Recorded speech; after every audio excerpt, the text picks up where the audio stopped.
Најголем дел од мојата младост го поминав овде, но не поради дискотеките и кафичите, туку поради оваа сала позади.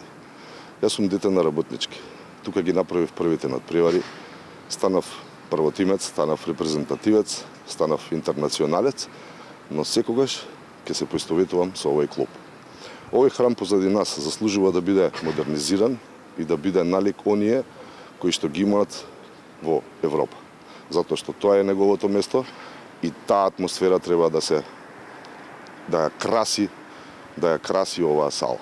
Сакам да ги видам дедовците и внуците како доаѓаат тука со насмевка и сакам да ги видам младите да го почнат своето излагање навечер со победа на работнички. Ние ќе го поддржуваме кошаркарскиот клуб, но не само работнички. Ќе ги поддржиме сите спортски клубови од сите спортови. Оно што сакам да го кажам и да го потенцираме дека мора да го вратиме маалското спортско дружење. Ќе ги обновиме сите терени, сите оние места, сите детски игралишта и спортски игралишта каде што има кош, стативи, мрежа, топки. Мора да ги видиме нашите деца да играат слободно и да ги добиваат првите искуства и градење на правилен карактер во нашето маало. Сакам спортот да биде секојдневие, а не луксус или минато.